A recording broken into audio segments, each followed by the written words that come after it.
بسم الله الرحمن الرحيم الحمد لله رب العالمين وصلى الله وسلم على نبينا محمد وآله وصحبه أجمعين أما بعد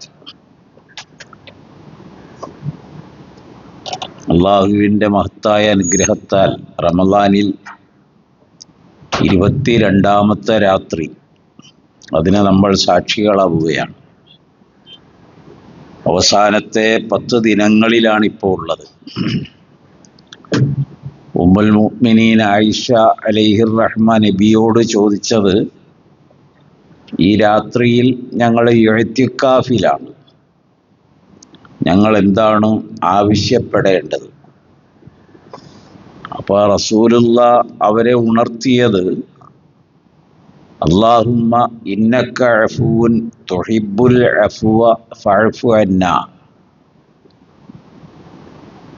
മാപ്പ് ലഭിക്കണം, വിട്ടുവീഴ്ചയുണ്ടാകണം, ദയാവായ്പുണ്ടാകണം, വിടുതൽ നൽകണം. ഈ അവസാനത്തെ 10 ദിവസങ്ങൾ നരകാഗ്നിയിൽ നിന്ന് മുസ്ലിം ഉമ്മത്തിനെ മോചിപ്പിക്കുന്ന ദിനരാത്രങ്ങളാണ്. ഇത്ഖിന്റെ 10 ദിവസം എന്നർത്ഥം. അല്ലാഹുമ്മ ഇത്ഖിനാ മിനന്നാർ വ അദ്ഖിൽനൽ ജന്ന ബിറഹ്മതിക യാ അർഹമർ റഹീമീൻ. എല്ലാ നന്മകളും ഒന്നിന് പിറകെ മറ്റൊന്നായി നിർവഹിച്ചുകൊണ്ട് അള്ളാഹുവിൻ്റെ സാമീപ്യം, അനുഗ്രഹം, കരുണയ്ക്ക് വിധേയമാകുന്ന ദിനരാത്രങ്ങളാണിത്. ഒന്ന്, ദാനധർമ്മങ്ങൾ ഏതാണ്ട് റമദാൻ അവസാനിക്കുന്നതോടുകൂടി നിർബന്ധമായതെല്ലാം ചെയ്തു തീർക്കാൻ ആളുകൾ ശ്രദ്ധ ചെലുത്തുന്നു. സക്കാത്ത്, സദക്കകളും ഈ മാസം പരമാവധി നിറവേറ്റുവാൻ ആളുകൾ ശ്രമിക്കാറുണ്ട്. മനുഷ്യന് അള്ളാഹു നൽകിയ മഹാ അനുഗ്രഹമാണ് അവൻ്റെ സമ്പത്ത്. അതിന് അള്ളാഹു നൽകിയ നാമം ഫളുലുല്ലാഹി യുതീഹി മൻ യശാ. അള്ളാഹുവിൻ്റെ ഫളിലാണ്. ആ ഫളില് സമ്പത്ത് മാത്രമല്ല, അത് കൈകാര്യം ചെയ്യാനുള്ള അവകാശവും അള്ളാഹു വകവച്ച് തരികയാണ്. അങ്ങനെ സമ്പത്ത് ഉണ്ടാവുകയും അത് കൈകാര്യം ചെയ്യുകയും അനുഭവിക്കുകയും ചെയ്യാനുള്ള ഒരു യോഗം സുലൈമാൻ അലൈഹിസ്സലാം അള്ളാഹുവിനോട് പറഞ്ഞ ഒരു വാക്ക് വിശുദ്ധ ഖുർആനിലുണ്ട്. ഹാദാ മിൻ ഫളിലി റബ്ബി ലിയബ്ലുവനി അഷ്കുറു അം അക്ഫുർ. ഇത് അള്ളാഹു എനിക്ക് നൽകിയ വലിയ മഹത്തായ അനുഗ്രഹമാണ്. ലോകാധിപത്യമാണ്. ഇവിടെ സർവരാജ്യങ്ങളും ഭൂപ്രദേശങ്ങളും അദ്ദേഹത്തിൻ്റെതാണ്. അദ്ദേഹത്തിൻ്റെ വിരലിൻ്റെ തലപ്പ് എങ്ങോട്ട് ചലിക്കുന്നു അതനുസരിച്ച് ചലിച്ചുകൊണ്ടിരിക്കും. അത്ര ആധിപത്യമുണ്ടായിരുന്നു ഈ ഭൂപ്രദേശത്തിൻ്റെ മേൽ. ഇതെല്ലാം ലഭിച്ച് ആ സിംഹാസനത്തിൽ ഉപവിഷ്ടനായപ്പോൾ അദ്ദേഹം പറഞ്ഞൊരു വാചകമാണത്, ഇതല്ലാഹു എനിക്ക് നൽകിയതാണ്, അവൻ എന്നെ പരീക്ഷിക്കുന്നതിന് വേണ്ടി. സമ്പത്ത് പരീക്ഷണമാണ്, പരിശോധനയാണ്. ഏറ്റവും വലിയ ഇബ്തിലാവും സമ്പത്ത് കൊണ്ട് തന്നെയാണ്. ഞാൻ നന്ദി കാണിക്കുമോ അതല്ല നന്ദി കേട് കാണിക്കുമോ എന്ന് എന്നെ പരീക്ഷിക്കാൻ. നബി സല്ലല്ലാഹു അലൈഹി വസല്ലമ ഒരൽപ്പം വെള്ളമോ അല്ലെങ്കിൽ ഭക്ഷണമോ കഴിച്ചാൽ അവിടുന്ന് ഈ ഉമ്മത്തിനെ പഠിപ്പിച്ച ഒരു വലിയ പ്രാർത്ഥനയുണ്ട്. അൽഹംദുലില്ലാ അല്ലദീ അത്അമനി ഹാദാ വസഖാനി വജഅലനി മിനൽ മുസ്ലിമീൻ. അല്ലാഹുമ്മ അത്ഇം മൻ അത്അമ വസ്ഖി മൻ സഖാനി വജ്അൽഹു മിനൽ മുസ്ലിമീൻ. അതൊരു വലിയ പ്രാർത്ഥനയാണ് സത്യത്തിൽ. നമുക്കൊരു ഗ്ലാസ് വെള്ളം തന്നു, അല്ലെങ്കിൽ ഒരു നേരത്തെ ഭക്ഷണം നൽകി, ആ നൽകിയവർക്ക് വേണ്ടിയുള്ള ഹൃദയത്തിൽ നിന്ന് ഉയരുന്ന ഒരു ദുആ. അല്ലാഹുവേ, നിനക്ക് സ്തുതി, ഞങ്ങൾക്ക് ഭക്ഷണം നൽകിയവരും വെള്ളം കുടിക്കാൻ നൽകിയവരും അവരെ ഇതുപോലെ തന്നെ നീ നൽകി ആദരിക്കണം. ഞങ്ങളെയും അവരെയും മുസ്ലിമുകളാക്കി മാറ്റണമേ. സൂറത്തുൽ ഹുമസ, അതിൽ 2-3 പ്രധാന കാര്യങ്ങൾ ഉണർത്തുന്നുണ്ട്. ഇന്ന് നമ്മൾ കേട്ടൊരായത്ത്, കല്ലാ ഇദാ ബലഗത്തി തറാഖിയ വഖീല മൻ റാഖ് വൽതഫത്തി സാഖു ബിസ്സാഖ് വലന്ന അന്നഹുൽ ഫിറാഖ് വൽതഫത്തി സാഖു ബിസ്സാഖ്. അപ്പൊ അവിടെ മനുഷ്യൻ ഇതെല്ലാം ഉണ്ട്. നമുക്ക് ആയുസ്, ആരോഗ്യം, ശ്വാസോച്ഛ്വാസം, ഇന്ദ്രിയക്ഷമത, ബലം, ഇതെല്ലാം ഉള്ളവരാണ് നമ്മൾ. ഇത് ഒരല്പം ഒന്ന് നിയന്ത്രണ വിധേയമായാൽ നമുക്കിതൊന്നുകൊണ്ട് ഒരു വലിയ പ്രയോജനമൊന്നുമില്ല. ഇതെല്ലാം ഉണ്ട് എന്നത് ഒരു വശത്ത് ശരിയാണ്, പക്ഷെ അതൊന്നും ഉപകാരപ്പെടുന്നില്ല ഒരു വ്യക്തിയെ സംബന്ധിച്ച്. തഴവ ലളിതമായി പറഞ്ഞ 2 വരി വാക്കുണ്ട്, വളരെ ലളിതമാണ്. മണിമന്ദിരം മറ്റുള്ളതും ഒരു പൂച്ച്, മൗത്തിന്റെ നേരം നല്ലതായാൽ ആച്ച്. ഒരർത്ഥവും വിവരിക്കേണ്ട, അത്രയും ലളിതമാണ്. സൂറത്തുൽ ഹുമസയിൽ പറഞ്ഞത് എല്ലാ നാശവും ഹുമസയും ലുമസയും സ്വഭാവമാക്കിയവർക്കാണ്. അത് നമ്മൾ പിന്നീട് വിവരിക്കും. സ്വഭാവത്തെക്കുറിച്ച് റമളാനിൽ മാറ്റമുണ്ടാകുന്നില്ലെങ്കിൽ ഇനി എപ്പോഴാ നമുക്കൊക്കെ ജീവിതത്തിൽ സ്വഭാവത്തിൽ മാറ്റം ഉണ്ടാവുക? അല്ലദീ ജമഅ മാലൻ വഅദ്ദദ, സമ്പത്ത് ശേഖരിച്ചു, എന്നിട്ടത് കൃത്യമായി എണ്ണി കണക്കാക്കി ചിട്ടപ്പെടുത്തി ഭദ്രമാക്കി വച്ചു. അവൻ ധരിച്ചത് യഹ്സബു അന്ന മാലഹു അഖിലദ, അവനെ ദീർഘനാൾ. ഖാലിദ് എന്നതിൻ്റെ ഒരു അഫ്അലു തഫ്ളീലാണ് ഈ പദം. വളരെ നന്നായി എൻ്റെ ഈ സമ്പത്ത് എന്നെ ഈ ദുനിയാവിൽ ജീവിപ്പിക്കുമെന്നാണ്. യഹ്സബു അന്ന മാലഹു അഖ്ലദ. പക്ഷെ ഖുർആൻ പിന്നീട് പറയുന്നത് വലിയ ഗൗരവമേറിയ വാക്കാ, കല്ലാ ലയുംബദന്ന ഫിൽ ഹുത്തമ.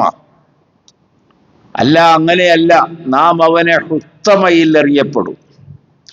അതെന്താണ് ഈ ഹുത്തമ? നാറുല്ലാഹിൽ മൂഖദ, അള്ളാഹുവിനാൽ കത്തി എരിക്കപ്പെട്ടുകൊണ്ടിരിക്കുന്ന അഗ്നി ജ്വാലയാണ് നാറുല്ലാഹിൽ മൂഖദ. അതിങ്ങനെ പടച്ചവൻ കത്തിച്ചിട്ട് അത് ജ്വാലയായിട്ട് എരിഞ്ഞ് പൊങ്ങി വരുന്നത് നാറുല്ലാഹിൽ മൂഖദ അല്ലത്തി തത്തലിയു അലൽ അഫ്ഇദ, അവൻ്റെ ഹൃദയനാളിയിലേക്കാണ്. എരിപൊരി കൊള്ളുകയാണെന്നർത്ഥം. ഒരു മനുഷ്യൻ കടയൊക്കെ അടച്ചു വരുമ്പോൾ ഒരു കലുങ്കിന്റെ ചുവട്ടിൽ ഒരു കുടുംബം വളരെ സ്വസ്ഥമായി കിടന്നുറങ്ങുന്നു. ഫാനും ഇല്ല, നെറ്റും ഇല്ല, കൊതുകിൻ്റെ ഒരിതുമില്ല. വളരെ സ്വസ്ഥമായിട്ട് ശാന്തമായിട്ട് പല ഭാഗത്തേക്ക് തിരിഞ്ഞും മറിഞ്ഞും കിടന്ന് ശാന്തമായി ഉറങ്ങുന്നത് കണ്ടിട്ട് അസൂയ വന്നു ഇയാൾക്ക്. സൂറത്ത് അന്നാമിലൊരു ചോദ്യം ഉണ്ടായി, യഹ്സുദൂനന്നാസ്, അല്ല മനുഷ്യർക്ക് നാം ഈ സമ്പത്ത് നൽകിയതിൽ നിങ്ങൾക്ക് അസൂയയാണോ എന്ന് ചോദിക്കുന്നൊരു ചോദ്യം സൂറ അന്നാമി കാണാം. അപ്പൊ ഇയാൾക്ക് തോന്നി ഇവരെ ഇങ്ങനെ ഉറക്കിയാൽ ശരിയാവില്ല. അപ്പൊ ഇയാൾ പടച്ചാക്കും പടപ്പെട്ടിയൊക്കെ ആയിട്ടാണ് വീട്ടിലേക്ക് പോണത്. ഒരു ദിവസം പോയപ്പോൾ ഇവരെ വിളിച്ചെഴുന്നേൽപ്പിച്ചിട്ടൊരു വലിയ സംഖ്യ ഇവരെ ഏൽപ്പിച്ചു. അതിൻ്റെ പിറ്റേ ദിവസം പോയപ്പോൾ 11 മണിയായി. അപ്പോഴും ഇവരിവിടെ കിടന്നിട്ടില്ല. ഇത്രയും കാശ് കിട്ടിയപ്പോഴേക്കും പിന്നെ ഉറങ്ങാൻ കഴിയില്ല അവർക്ക്.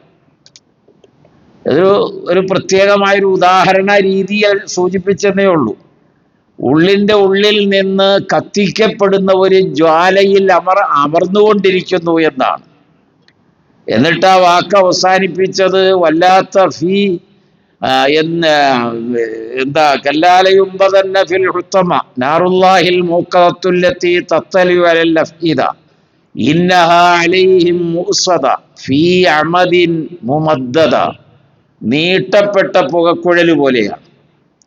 അപ്പൊ എത്ര ഇടുങ്ങുകയും അതിന് ഉയരം കൂടുകയും ചെയ്യുന്നു. നരകാഗ്നിയുടെ രൂപം ഖുർആൻ പഠിപ്പിച്ച ഒരായത്ത് ഇതാണ്. അപ്പൊ അതിൻ്റെ ചൂട് ശക്തമായി വർദ്ധിക്കും. ഇതാണ് അതിൻ്റെ കാര്യം. അപ്പൊ മനുഷ്യൻ അവന്റെ ഏതെങ്കിലും ഒരു കഴിവ് ചോദ്യം ചെയ്യപ്പെടുമ്പോൾ, പ്രവർത്തനക്ഷമമല്ലാതായി വരുമ്പോൾ ഈ സമ്പത്തൊന്നും അവന് വലിയ ഉപകാരപ്പെടൂല. പിന്നെ വേറെ ആളുകൾക്ക് ഉപകാരപ്പെടുന്നല്ലാതെ അവനെ സംബന്ധിച്ച് ഒന്നുമില്ല. അതാണ് ഖുർആൻ പിന്നെ ആയത്തിൽ പറഞ്ഞ കാര്യങ്ങൾ. അയഹ്സബുൽ ഇൻസാനു അൻ യുത്രക സുദാ അലം യകുന നുത്ഫത്തൻ മിൻ മനിയ്യിൻ യുംന. അങ്ങനെ തുടങ്ങിയിട്ട് മനുഷ്യൻ വെറുതെ അവനെ അങ്ങോട്ട് എല്ലാം അള്ളാഹു കണ്ട് കേട്ട് അവനെ വെറുതെ വിട്ടേക്കും എന്നാണോ അവൻ ധരിക്കുന്നത് എന്നെല്ലാം ഖുർആൻ ചോദിക്കുന്നു. സൂചിപ്പിച്ചത് റമളാനിലെ അവസാനത്തെ 10 ദിവസങ്ങളാണ്. അള്ളാഹുവിന്റെ റസൂല് പറഞ്ഞു, ഇബ്നു മാജയും അബൂദാവൂദും സുനനിൽ രേഖപ്പെടുത്തിയ ഒരു ഹദീസ്. അത് വളരെ ഗൗരവമുള്ളൊരു ഹദീസാണ്. പക്ഷെ നമുക്കത് പറ്റിയാവില്ല. കാരണം നമ്മൾ നബിയെ ഇസ്ലാമതം പഠിപ്പിക്കുന്നിടത്താണ് നമ്മളുള്ളത്. നബി അത്ര പോരാ എന്ന അഭിപ്രായവും നമ്മുടെ ആളുകൾക്കുണ്ട്. അതുകൊണ്ടാണല്ലോ ഹാംനഴി വധിക്കപ്പെട്ടപ്പോൾ ഷഹീദാണോ അല്ലയോ എന്ന് കേരളത്തിൽ നിന്ന് സർട്ടിഫിക്കറ്റ് കൊടുക്കണമല്ലോ. അത് ലെറ്റർ പേഡും സീലും അവരുടെ അടുത്തായതുകൊണ്ട് അതിപ്പോഴും കിട്ടിയിട്ടില്ല.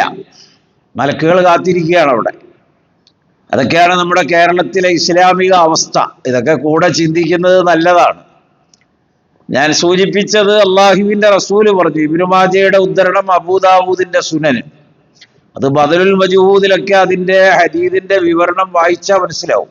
ഒരുപാടുണ്ട്, അതൊന്നും ദീർഘിപ്പിക്കുകയല്ല ഇവിടെ. ഒരാൾ ഇമാമോട് കൂടി അവസാനിക്കുന്നത് വരെയും ജമാഅത്തി തുടർന്നാൽ, നമ്മൾ ഇമാമ് തുടർന്നു, ഇടയ്ക്ക് നമ്മൾ ഇട്ടിട്ട് പോവല്ല കേട്ടോ ഇമാമിനെ. ആ ഇമാമിന്റെ നമസ്കാരം കഴിയുന്നത് വരെയും ജമാഅത്തി തുടർന്നു.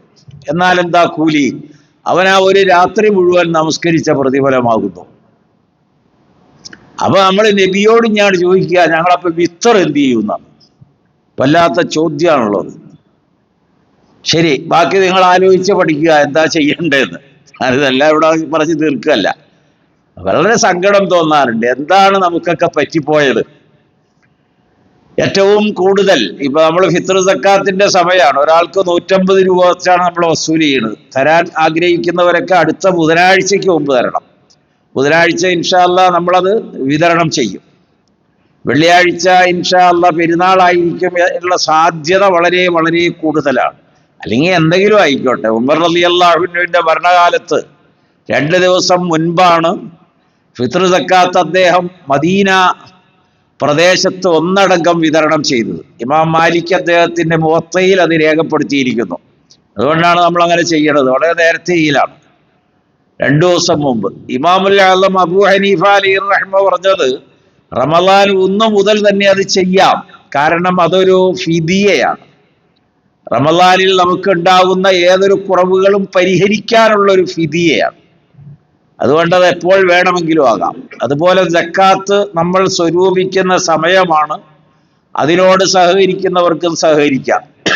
പെരുന്നാൾ നമസ്കാരം ഈ പള്ളിയിൽ രാവിലെ 8 മണിക്ക് നിർവഹിക്കും. എന്നാണോ ഈദുൽ ഫിത്തർ അന്നേ ദിവസം കാലേ കൂട്ടി എല്ലാവരെയും അറിയിക്കുന്നു. പടച്ചവൻ നമ്മെ അനുഗ്രഹിക്കുമാറാകട്ടെ. ലൈലത്തുൽ ഖദറും അതിന്റെ ഫളലും ലഭിക്കുന്ന മുത്തഖീങ്ങളിൽ നാം ഏവരെയും അള്ളാഹു ഉൾപ്പെടുത്തി തരുമാറാകട്ടെ. എല്ലാ പാപങ്ങളും ദോഷങ്ങളും പുറത്തു മാപ്പാക്കപ്പെടുന്നവരിൽ നമ്മെയും അള്ളാഹു ഉൾപ്പെടുത്തി തരുമാറാകട്ടെ. നരകാഗ്നിയിൽ നിന്ന് അള്ളാഹു നമ്മെ മോചിപ്പിക്കുമാറാകട്ടെ. സ്വർഗം നൽകി അനുഗ്രഹിക്കുമാറാകട്ടെ. നബി സല്ലല്ലാഹു അലൈഹി വസല്ലമയിലും അസ്ഹാബിമാരിലും അള്ളാഹുവിന്റെ അനുഗ്രഹം സദാ വർഷിക്കുമാറാകട്ടെ. റബ്ബനാ ആതിനാ ഫിദ്ദുനിയാ ഹസന വഫിൽ ആഖിറതി ഹസനതൻ വഖിനാ അദാബന്നാർ. സ്വല്ലല്ലാഹു വസല്ലമ അലാ നബിയിനാ മുഹമ്മദിൻ വആലിഹി വസഹ്ബിഹി അജ്മഈൻ വൽഹംദുലില്ലാഹി റബ്ബിൽ ആലമീൻ.